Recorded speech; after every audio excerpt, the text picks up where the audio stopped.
Mainly কথা হচ্ছে আপনারা জানেন নির্বাচন আর মাত্র 4 থেকে 5 দিন আছে। এই নির্বাচনের সবচেয়ে বড় যে বিষয়টা আপনাদেরকে লক্ষ্য রাখতে হবে, সারা দেশেই আমরা দেখতে পাচ্ছি যে একের পর বিএনপির পক্ষে ধানের শীষের পক্ষে যে জোয়ার উঠেছে, অন্যদিকে অন্য আরেকটি শক্তি যারা নিজেদেরকে বিএনপির প্রতিদ্বন্দ্বী বলে ভাবছে তারা কিন্তু ষড়যন্ত্রের জোয়ার ভাসিয়ে দিচ্ছে।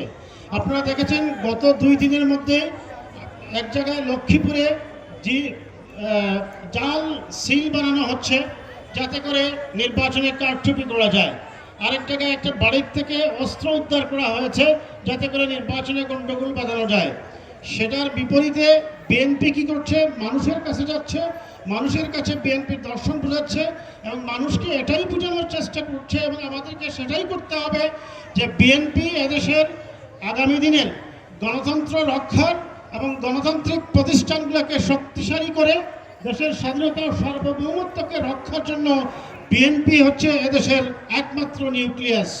কাজেই এই নির্বাচনে মনে রাখবেন, নির্বাচনে সবসময় ওই প্রার্থী গণ্ডগোল বাধায় যারা বুঝে যে তারা নির্বাচিত হতে পারবে না বা নির্বাচনে সেজন্যই তারা বিশৃঙ্খলা করার চেষ্টা করবে, এটার বিপক্ষে আপনাদের বিচক্ষণতার সহিত এবং বিশেষ করে 12 তারিখে খুব সকাল সকাল সকলে গিয়ে আপনারা আপনাদের ভোটাধিকারটা প্রয়োগ করবেন এবং শত উস্কানির মুখেও ধৈর্যের পরিচয় দিবেন।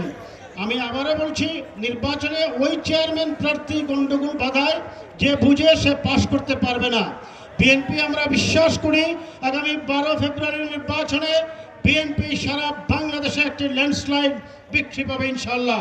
আমাদেরকে সেই বিজয়কে ধরে রাখার জন্য এবং সেই বিজয়কে আমাদের গড়ে ফসল তোলার জন্য আপনাদেরকে ধৈর্যের পরিচয় দিতে হবে এবং একজন খাঁটি দেশপ্রেমিক জাতীয়তাবাদী হয়ে বাংলার রাখাল রাজা স্বাধীনতার ঘোষক যে শিক্ষা আমাদেরকে দিয়েছেন, আমার চেয়ে আমরা এবং সবার আগে দেশ, আমাদের নেতা জনাব তারেক রহমান সেই কথাই বলেছেন, দেশের স্বার্থকে প্রাধান্য দিয়ে আপনারা আপনাদের দায়িত্ব পালন করবেন এবং নির্বাচনের দিন সকাল সকাল ভোটটা প্রয়োগ করবেন।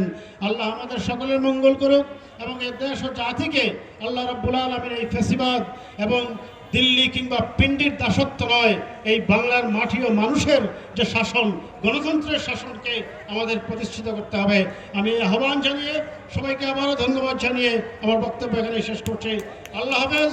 বাংলাদেশ জিন্দাবাদ।